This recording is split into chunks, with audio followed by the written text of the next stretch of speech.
Hey, what's going on everybody, and welcome back to the Whiskey Cove. And on today's episode, we look at 6 whiskeys that I think I was kind of wrong on. Run the video.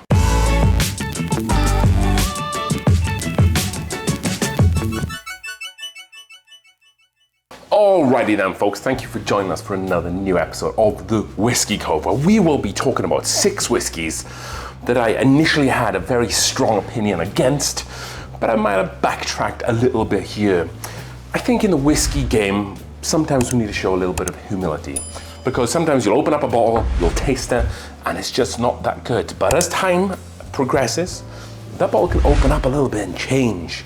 So we need to maybe not make as many snap judgments. Maybe this video is here to teach me a couple of different things about how I handle my whiskey reviews. However, we will delve into 6 whiskeys, and they're all pretty cool whiskeys and ones that I'm really falling in love with a little bit right now. With that being said, as you can probably tell from the thumbnail, I'm gonna give you a quick update about the charity raffle here. So what we did was we got all the data that you shared with us, all the comments about the different places that you would like to see us potentially donate to the different charities. Ultimately, I narrowed it down to 5, which were all chosen by you. The Avista Foundation in Louisville, who needed NICU equipment, St. Jude's Hospital, the Fallen Outdoor Virginia program, 70x7 life recovery for ex-felons, or felons I should say, reintegrate back into society. And then last, the Bison Association scholarships for high school students.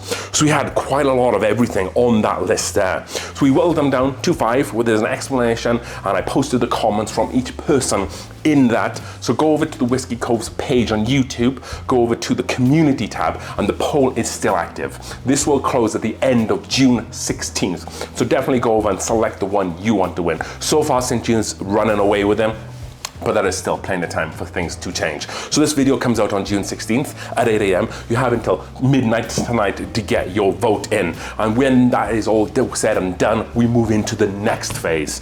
So I've already started that. I've already gone over to the Whiskey Cove's website. So initially I wanted to do a live auction, and then a lot of feedback that I got was that would probably be a little difficult to do. So what we are going to do is we are just gonna do a straight up raffle. We're gonna get as many bottles as we can, and then we're gonna put them up for a raffle. So how do you get a chance to be in with winning some of these bottles? So you need to go over to the Whiskey Cove's website, thewhiskeycove.square.site, go over to the shop all tab. This was an integrated feature, it's the only place I could put it there, and then go down and you'll see a raffle ticket.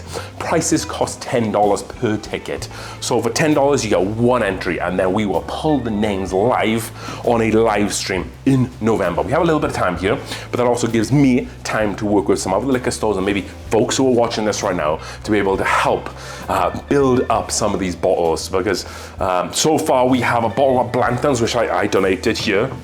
And then we also had a bottle that Jared kind of sponsored for this. So we have the Old Forester Barrel Strength Single Barrel, but I want to beef it up a little bit more. So what I'm going to do, I'm going to donate another bottle, and that is going to be the Havana 7. This is a Cuban rum you can't get in the US. And then I'm going to couple that with a very fancy Cuban cigar. This is the Hoyo de Monterrey Habana, probably the top 3 cigars I've ever smoked. This is about $50–60 in Canada, and this is about $40 as well. So you get about $100 worth of Cuban stuff that you just can't get in the US. So far we have these 3 bottles. If you would like to sponsor a bottle, please get in contact with me. You can send me a bottle. I have a bunch of bottles here that you can sponsor as well, or just buy a raffle ticket there as well. I'll also be reaching out to liquor stores, or if you're a sponsor out there, you can sponsor a video in the month of November. And then we'll put all those proceeds from any sponsorships and all the money I make from the videos, all the money I make from the monetization of videos will go to St. Jude's. Just note the $10 you'll pay for the raffle ticket. I need to mention this now. The way the Square works is here's the website. They charge like a couple of % processing fee. So where that taken out, all the money will go to St. Jude. During the live stream and at a video, I'll break everything down. I'll show you exactly everything that we raised, where it came from. I will be as transparent as I can. So if you want to be within a chance to win one of these 3 bottles, go over to the Whiskey Cove's website, go over to the shop all tab. The link is down below in the description. Sign up for a raffle ticket, only $10. You can win one of these potential ones, and we're hoping to get maybe some more bottles here. Keep updated with the videos as we move through. So let's get these out of here and get on with today's video. I know that was a little long-winded, folks, but I really wanted to get that information out to you folks. I know a lot of you have been asking about it. But with that being said, let's dive into bottle number one. Bottle number one is going to be Old Carter. So this is the first batch, small batch that came to Colorado. This is the 1CO, is the batch called. 58% ABV or 116 proof, and then 698 bottle out of 739. I opened this up. I got a lot of youthful notes. We didn't score this very well at all. It had only been open for a week or so. But I don't know what it was. I think when we did the blind series with Nathan over Everyday Drinker, we drank this together and it had changed completely. It was so rich, so creamy. All that youthfulness had subsided by that point. It just turned into a very, very excellent bourbon. A very complete bourbon. You have an excellent oaky, new charred American oak backbone. You have a really nice nougat, brown sugar, coffee espresso bean sweetness there, and then just a really nice balance of spice throughout. It's a very, very enticing bottle. Yes, I think going into it, it was costing me $225 out the door. So maybe that was on my mind. And again, another reason which is maybe why I need to revamp this system a little bit. But now, would I pay $200 for it again? I probably wouldn't pay $225 for it again, but if it was around $100 to $150, I think I would pick it up. I don't know what it was. The mouthfeel has even changed on it as well. Maybe we had some bourbon elves came down here in the middle of the night, sent from Old Carter to switch out this whiskey, because it's honestly almost like a completely different bottle of whiskey. That was Old Carter, the Colorado small batch. That one surprised me. Next up, we have Blandon's. So, Blandon's been around for a while, but it's always kind of been on my mind as something that's very gimmicky, something that people just go out of their mind for, and it isn't just that good. However, lately, the last couple of times I've been able to try Blandon's, it is very different to what I remember it to be. I don't know if just the quality has just raised and stepped up a little bit. I've even blinded it against some Weller products. Yes, I know they're wheated bourbons, but against like Elmer T. Lee's. And this has kind of done very well for itself. This is an excellent bottle of whiskey, not just this one, a lot of the other Blandons that I've been able to get. Is it worth the $100, $150? This is really hard for me to tell, because I know when you say something on the Whiskey Tube, that can change the market, and obviously I don't have the biggest following in the world, but I think it might be close to worth $100 if you think about all the other whiskey that is $100 nowadays. So in today's crazy market, if this isn't, you pay $90 for this, I think you probably are par for the course, if you like. I would like to stick to paying $60, and sometimes you might be able to find that. I think that is a very good deal. But most of the time, I think the MSRP on this is around $65, $70, and liquor stores just kind of mark it up. But it is still a very good bourbon. It's just kind of been the poster boy for this new whiskey revolution that everybody needs to get a bunch of bottles and get the best bottles that they can get. We might know some people. Anyway, very, very good bottle. Excellent for the price. Moving on to bottle number 3. A little bit of a different direction here. That is Alberta Premium Canadian Whiskey. I think I prejudged this bottle. We didn't do a review on this. I think I prejudged it because I'm not a big Canadian whiskey fan. I've never had a bottle of Canadian whiskey that I've even remotely enjoyed, let alone thought that was great. This bottle changed all that. So this is a 63.7% ABV bottle, and it's just so rich and creamy.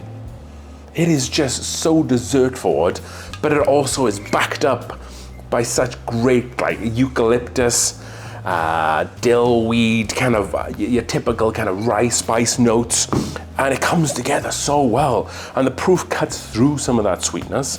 It's not too wood forward, but in terms of a great rye drinker's rye, this is an excellent bottle of whiskey. You see this on most shelves just kind of chilling there and sitting there.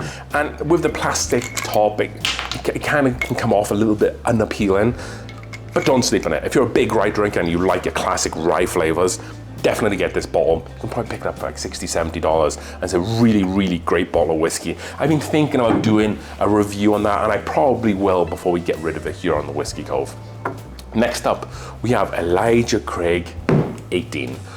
So I think most of the time, since the Whiskey Cove has begun, which is over 2 years now, which is wild to think about.